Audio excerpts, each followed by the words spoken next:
This is Jacolia of Jacolia Gems. Thank you for once again coming back to view my channel. Welcome back home, family. For those of you that are here for the first time, I definitely hope that you hear something that will persuade you to hit that subscribe button. With that being said, let's just jump straight into today's video. I want to continue to talk about the Sephardic Jews that's in the Diaspora in connection with the captivities that were in the Bible, to continue to line up some Hebrew markers, excuse me. I also want to tell you guys that the word Portuguese was literally created to be an identification marker for the Sephardic Jews that came down into the Caribbean. With that being said, in my previous videos, I began to talk about the Indian Ocean slave trade and the fact that those were Israelites who were once in captivity under the Persian dynasty that we see in the book of Esther. And we have already concluded that those that were taken into the Indian Ocean slave trade was from East Africa, from Tanzania, Zanzibar, the land of the black, that's Eden over on that side of the world. We have spoken about the fact that there was major Zoroastrianism that crept into the Jews' religion. Judah, Benjamin specifically, was in Persian captivity. So when we began to look into the Caribbean, and I've already stated that a lot of the Akan had Judah and Benjamin amongst them. And we know that the Yoruba and the Igbo as well. When we begin to look at the Feast of Purim that was instituted by the Benjaminites who were in captivity in Persia under King Xerxes when Vashti was his queen, and we know that Esther went in as a hidden one, or as a converso, as a hidden Jew. She began to blend in with Edomites because Edomites are Semitic people as well. We know that there were edicts that was going out for anyone that was going to worship against the Persian order. And this is why her uncle Mordecai began to send her in so that she can possibly become a martyr for her people. So when the decree was lifted and the Israelites were able to have their formal worship, Mordecai was not hung in the gallows the same way that we see the Coromante and the Maroons of Jamaica, who are the Akan, the Benjaminites, and the tribes of Judah. They were hung in the gallows as well whenever they would revolt. We saw that Haman ended up being hung in the gallows instead. And so they instituted this Feast of Purim, which some decide to keep in between like February and March, I want to say. I personally do not keep Purim, and this is because it was not a feast day that was etched out by the Most High. It is not Yod-Heh-Wah-Beh's feast. This will also bring you in correlation with the Feast of Hanukkah, which is another feast which was not instituted by Yod-Heh-Wah-Beh, but we would take it up on ourselves to institute certain feast days when we would break out of captivity, when we would revolt against another nation. And these feasts end up having influences of the people whom had us captive at that point. When we begin to look into Mexico specifically, we can see that it's a feast that is called for the Saint Esterica. And Esterica is Esther. And this is how they began to keep the Jews' customs, but attach it to Catholicism. When we begin to look at the Feast of Purim, it is identical to two Hindu feasts. One of them is called Holi, and the other one, I believe, is Oh, y'all, I'm not gonna play like that. It starts with a D. It starts with a D. And both of them are kept in different seasons. The one that started with the D, I believe, is Diwali. And I don't want to be wrong. That one is kept during the same time as Hanukkah. I'm sorry, as Purim. And then Holi, although it's kept at the same time as Purim. Basically, all of these feast days line up together when you look at what is done in these feast days.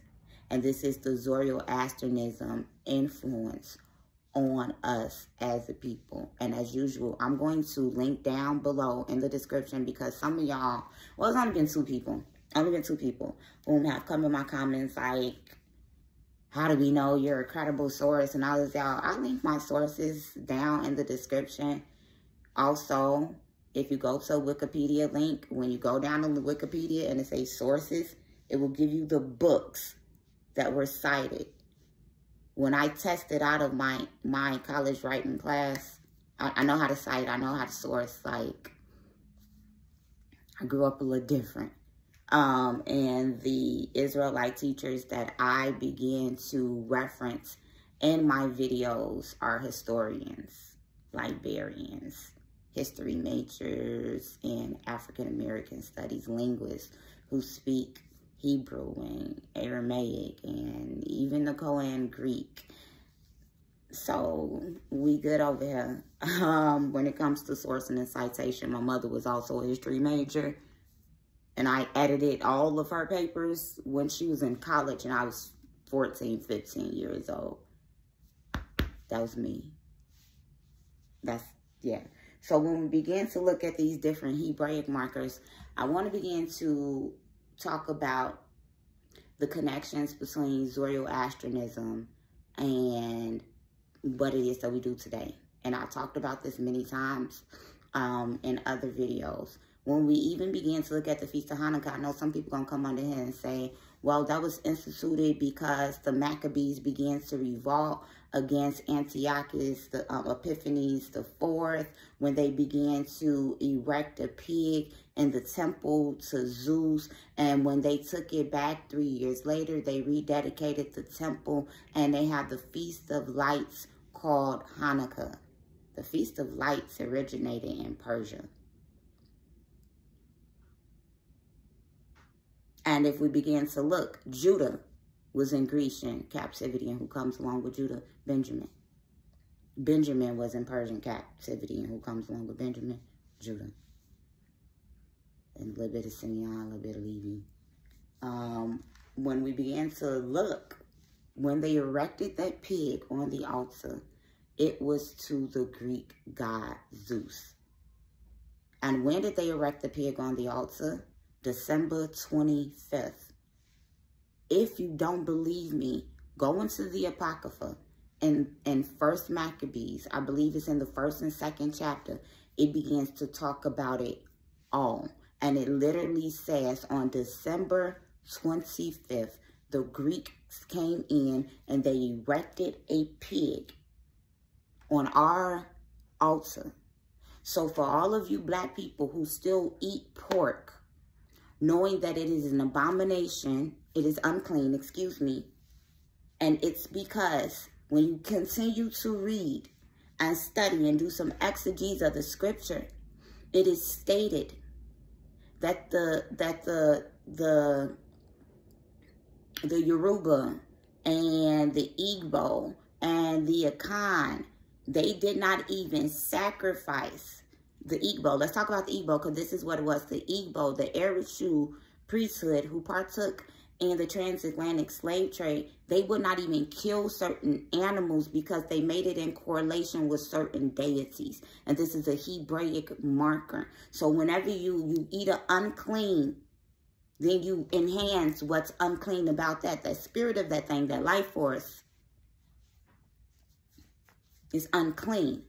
So December 25th, we see that today in modern day Christianity, that black people celebrate the birth of Yeshua Bar Yosef on December 25th And this is vehemently, 100% not his birthday. It has nothing to do with his birthday. And even if you are keeping Hanukkah and the rededication of the temple, that was not a feast day instituted by the Most High. You need to begin to look into the etymology and the correlations between different things. Yes, we can acknowledge the Most High. And I'm not telling nobody not to keep Purim, not to keep Hanukkah. I'm not doing that. I'm just telling you what I do. When we begin to look at different Greek gods that were born of virgins, actually, when we get back to Zeus, his mother would be named Rhea. And when we begin to look at Rhea, whichever enunciation you want to begin to use, she was the mother goddess. And Mother's Day was just celebrated because of her. Look it up, y'all. His father would be named Cronus, who is over time and seasons. Cronus equivalent in Mesopotamia would be Enlil. Enlil is Lord of the Sky. Zeus was a god that was over the weather, meteorological events, thunderstorm and rain, and then he switched over. I gotta do mommy duties real quick, y'all. You can come on out your room. I'm still recording. Anaya? Okay. Sorry, y'all. I'm back. He ended up becoming a god over fertility and over agriculture as well. When we began to look into the equivalent of his mother in Mesopotamia, you get Asherah. This is grove, the word that was taken out of the Bible so many times. The feminine deity who we were told not to worship. When you look into what some of the Native Americans were doing when the Puritans came over here, and let's be clear, when the Pilgrims and the Separatists and the Quakers were over here with the natives, majority of the time they were getting along because when they came over here and they saw some of these Hebrew and Assyrian, and remember Assyrians are Cushites, and according to the book of Isaiah, they are the handiwork of the Most High. And we see the Cushites among the Yoruba. And so when they began to see them keep the green corn festival and worship to a grain goddess, this is the same goddess that these Sephardic Jews and Moors worshipped in Mesopotamia. And I'm going to link down below her name and her worship. So when these pilgrims came over, they began to keep Sukkoth because the green corn festival looked identical to Sukkoth. But when the Puritans came in, they saw that it was something extra that was added to it, and they began to purify according to the indentured servitude instructions in the book of Deuteronomy. The same things that the Arochu people did when they began to see that these people went back. Y'all, the Arochu, the Igbos, it is sad, and I will link it down below, that they began to send people after consulting the oracle Urim and Thummim into slavery if they found something that was an abomination. Benjamites are known for doing abominable things. This is why Jamaicans are so anti-same, you know, Benjaminites in the biblical text went astray, went a-whoring, and it got bad, y'all. It got really, really bad. Really bad. You should look into it. So when we began to see that all of these gods were worshipped under different dynasties, and we should also be aware of the fact that Zeus was a cognitive that was birthed out of Near Eastern culture, the symbols that began to represent him. We should know that Greek was birthed out of Phoenician culture. out of African culture. We should begin to know that Mithras was a Greek god who was born on December 25th. We should know that according to the biblical text, a lot of scholars begin to say that he was born in the fall. Some take the scripture to say during the Feast of Tabernacle, because it said that he dwells among us. Others say between the Feast of Sukkot, fall feast days. We begin to look at Zoroastrianism and its influence with Christmas, specifically when we go back to Mesopotamia, because that's where all of these gods lead back to. Everything leads back to Babylon. We begin to look at the iconography of the Assyrians, and you can even go and look at it in Peru. They have these gods with the pine cones and going into a tree. And yes, we know that the pineal gland is literally scientifically the third brain. And when you eat certain foods, it becomes classified fluoride, and it begins to affect your sleep cycle, and the melatonin begins to be released. And this is how you begin to have good sleep and REM sleep, and it affects your dreams and everything that goes on in your gut, because your gut is your bigger brain. Everything that goes on in your gut goes on in your head. And we know, but pine cones represent intelligence and awakening in the esoteric world. And this tree represents the tree of life, but it represents the spinal cone. I mean, the spinal cord. And the different nodes on the tree begins to represent your crown.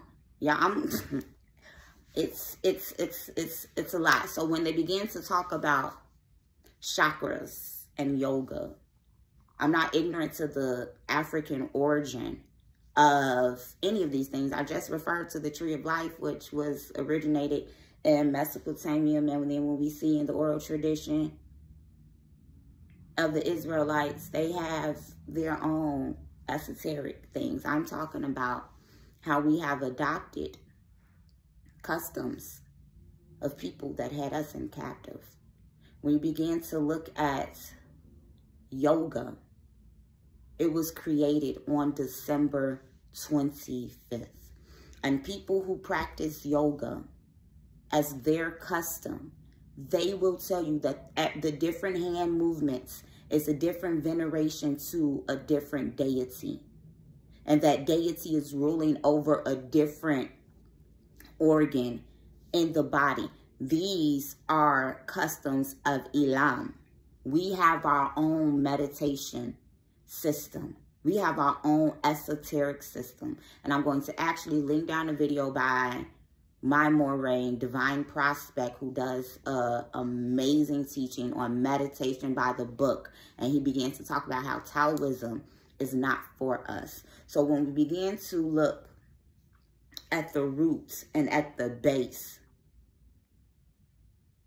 one of these mother goddess, Rhea, is considered the root goddess at the roots of your nature, and that's the mother of Zeus. So when you begin to tell people, oh, my root chakra is off, now I have my own opinions about different stuff like that. But when you begin to take in different belief systems to add them to yours, it becomes polluted. It becomes diluted.